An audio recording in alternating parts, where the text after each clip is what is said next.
Mas você falou uma coisa que eu achei assim muito diferente. Eu nunca ouvi dentro de um depoimento alguém dizer que procurava ficar triste para que aí você se mutilasse. Isso. Isso é Por isso que eu totalmente assim falo que, diferente. pra mim, foi um vício. Foi um vício. Tinha dia que eu tava bem, eu falava, preciso ouvir tal música, porque tal música vai me deixar triste, pra poder conseguir me Caramba. cortar. Por isso que eu gosto de frisar que eu tô falando o meu depoimento, né? Não é igual, talvez, a de muitos que vão assistir, que vão ouvir. Mas, no meu caso, eu fazia isso. Eu buscava estar triste para conseguir me cortar. Porque nem todo dia você acorda triste. Tem dia que você tá bem, tá tudo bem. Mas eu buscava estar triste para conseguir me cortar. Então no caso você tinha um prazer naquele sofrimento Uhum. ali. Cara, muito É muito diferente. complicado. Eu conheço um rapaz, né, que trabalhava com a gente, que ele gostava de ouvir aquelas músicas que parece que tá matando um porco, faz um Nossa. barulho. E ele falava que aquilo que dava o prazer a ele, mas assim, de mutilar a pessoa mesmo, se automutilar e sentir prazer nisso, é um negócio, eu acho que já vai para a parte espiritual aí, você não tem Sempre como. tem a ligação espiritual, né? Sempre tem. A gente também não pode lidar com a depressão como um demônio, porque não é isso, né? Existe uma raiz de amargura, existe alguma raiz de ferida que a gente precisa achar essa raiz para tratar. Mas sempre tem uma ligação espiritual. No seu caso, a raiz foram as amizades que juntou com o complexo, certo? A minha raiz era os bullying que eu sofria quando era criança.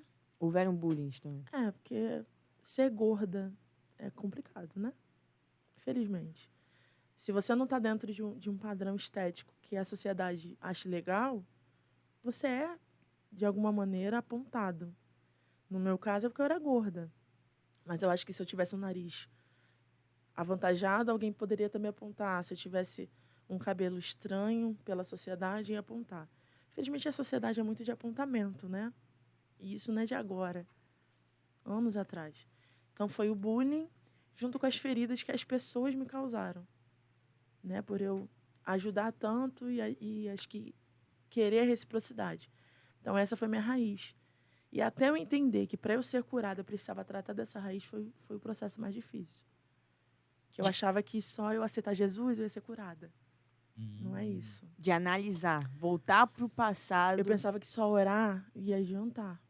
Falei, não, vou aceitar Jesus, vou orar e vou ser curada da depressão. Não é isso. Eu precisei voltar e identificar as feridas, porque feridas não devem ser esquecidas. Feridas devem ser curadas. Colocar a ferida debaixo do tapete não vai resolver o problema. Então, a questão é você pegar suas feridas do passado, tratar para poder ser curada hoje. Porque muito dos acúmulos que a gente passa hoje é de feridas do passado que a gente falou, deixa para lá.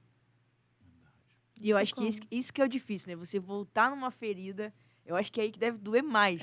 Porque você entende que muitos dos seus comportamentos de hoje são causados por feridas lá atrás. Que poderia ser totalmente diferente.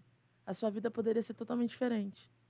Mas eu hoje entendo que eu precisava passar por tudo isso para hoje estar aqui contando testemunho, libertando vidas, fazendo um despertar na mente de alguém. Não teve ninguém para te ajudar? Algum amigo, assim, não houve? Nenhuma amiga disse assim, não, vamos... Porque ninguém enxergou. Ninguém enxergou. Quando eu já estava no processo de cura, que eu cheguei para meus pais e falei. Diante de uma crise que eu tive. Você chegou a ter uma crise mesmo. Porque eu falo para as pessoas que o processo de cura é literalmente um processo. Como é que eu entrei no processo de cura? Eu já estava indo para a igreja, mas aquele crente que vai só vai... tô indo para a igreja, tô indo. Dei uma aceitadinha em Jesus, mas tô indo só tô indo. E aí, eu tive uma crise muito forte de ansiedade e depressão. E aí, eu lembro que era de 2 a 3 horas da manhã, eu estava trancada no banheiro com uma Gillette na mão, sentada no chão do banheiro, chorando em crise. Eu lembrei da palavra que o pastor tinha ministrado. E aí eu fiz a minha primeira oração. Falei, Senhor, o teu filho naquela igreja disse que eu posso todas as coisas naquele que me fortalece. Então eu posso vencer isso. E quem tem ansiedade vai entender que a gente fica trêmulo, joguei de leite no chão, abracei minhas pernas chorando. E aí é uma parte do testemunho que até hoje eu não consigo explicar direito. Eu só consigo sentir o que eu senti. E eu sei que tinha alguém atrás de mim. Esse alguém se abaixou e me deu um abraço. Nai falou alguma coisa, não precisou falar nada. Eu entendi que naquele abraço ele estava me dizendo, tô contigo, vamos embora. Então foi o próprio Deus para mim, que estava ali no meu banheiro, de 2 às 3 horas da manhã, me impedindo de me cortar novamente, dizendo, vamos embora que eu tô contigo nesse processo de cura, você vai conseguir sair daí. Então naquele momento, pela primeira vez na minha vida, eu me senti completa. Eu falei, não tô sozinha nessa, então vamos embora. E a partir dali eu comecei o processo de cura. Só que o processo, gente, não é dias felizes todos os dias. Mas aí, antes disso, a gente tem que falar um pouco sobre a sua vinda para a igreja, para Cristo, né? Como é que foi a ida para o evangelho, a ida para... Eu tive um líder muito chato. Eu amo os líderes chatos. Que é aquele líder que não desiste, né? Vai pra igreja, Nayana. Eu tinha uma igreja de frente à minha casa. Vai pra igreja, vai pra igreja. Eu não tinha mais desculpa para dar para aquele cara. Por isso que eu glorifico a Deus por líderes chatos que a gente tem. Verdade. Que a gente que não desiste, gente. A gente sempre teve alguém na nossa vida que não desistiu. Eu tive um líder chato que não desistiu de mim. Graças a Deus, porque eu tô aqui porque Deus insistiu na vida dele para insistir na minha vida.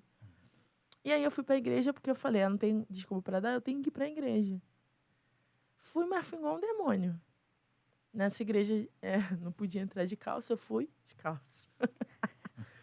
Eu lembro que eu estava de coque e fui com a maquiagem preta. Maquiagem daqui até aqui. Bem gótica. Bem menininha.